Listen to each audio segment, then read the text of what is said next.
اما بعد فاعوذ باللہ من الشیطان الرجیم بسم اللہ الرحمن الرحیم وَاعْبُدُوا اللَّهَ وَلَا تُشْرِكُوا بِهِ شَيْئًا وَبِالْوَالِدَيْنِ إِحْسَانًا وَبِذِي الْقُرْبَى وَالْيَتَامَى وَالْمَسَاكِينِ وَالْجَارِ ذِي الْقُرْبَى وَالْجَارِ الْجُنُبِ صدق اللہ العظیم۔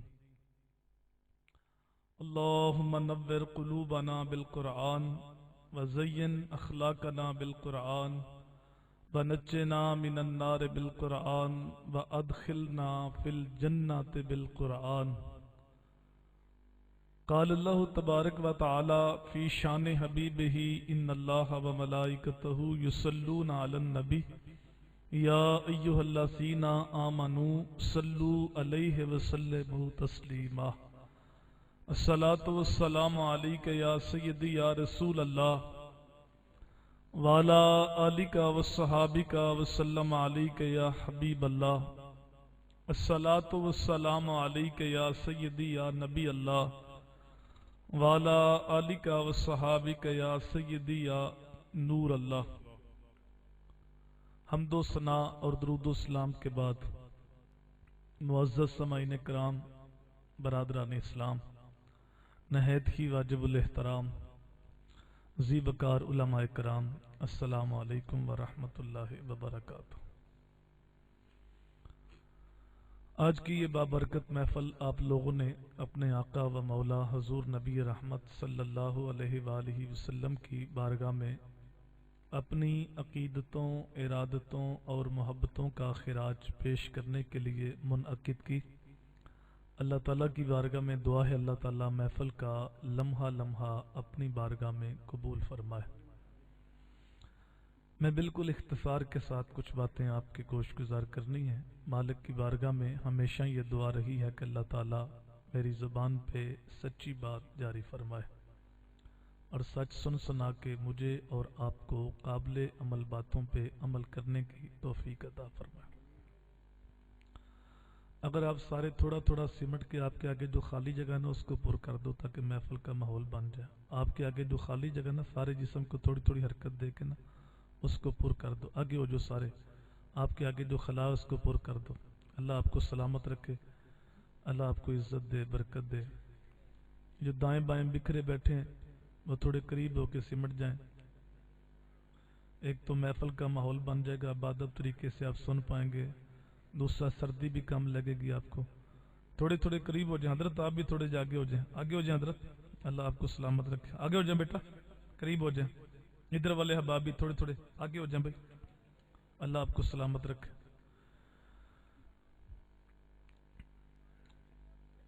پورا سال ہی حضور کا ذکر ہوتا رہتا ہے، لیکن جو ہی ربیع الاول شریف کا چاند طلوع ہوتا ہے تو ایک بہار آ جاتی ہے۔ کو بالکل بند کر شو۔ اتنا تذکرہ کسی کا نہیں ہوا جتنا سرکار مدینہ کا ہو رہا ہے۔ دنیا کے اوپر بڑے بڑے نامور زہرہ جمال پری پیکر جابر حکمران آئے اور چلے گئے، آج ان کا نام و نشان بھی باقی نہیں۔ کون کسی کو یاد کرتا ہے، کس کے پاس وقت ہے؟ ہماری حالت تو اتنی نازک ہے، ہم خونی رشتے بھول جاتے ہیں۔ عارف کھڑی رومیے کشمیر بولے، سہ سہ جوڑ سنگت دے ڈٹھے اوڑک وتھاں پئیاں، جنہ بنا ایک پل نسان جیندے او شکلاں یاد نہ رہی۔ شکلیں بھی یاد نہیں رہتی۔ اور مشتاق یوسفی نے کہا تھا، مٹ گیا مشتاق دل سے رنگ یاد رفتہ گاں، پھول مہنگے ہو گئے قبریں پرانی ہو گئی۔ 4 دن تو لوگ بڑے پھول ڈالتے ہیں، پھر قبر کا نشان بھی یاد نہیں رہتا۔ لیکن کیا وجہ ہے؟ 1400 سال سے اوپر عرصہ گزر گیا ہے، نہ تو عقیدتوں کے پھول مہنگے ہوئے ہیں اور نہ گنبد خضرا کا رنگ پرانا ہوا۔ اسی طرح محبتوں کا سلسلہ ہے، صدیوں قبل کہانی کل کی بات لگتی ہے، لگتا ہے ابھی کن راہوں سے گزر کے گیا ہے۔ زمین سے آسماں تک، آسماں سے لامکاں تک ہے، کہاں کھولے تھے گیسو یار نے، خوشبو کہاں تک ہے۔ کائنات کا ذرہ ذرہ میرے حضور کے ذکر سے مہکتا ہے، اور اہل ایمان حضور کے ذکر سے اپنے دکھی دل کو تسکین دیتے ہیں۔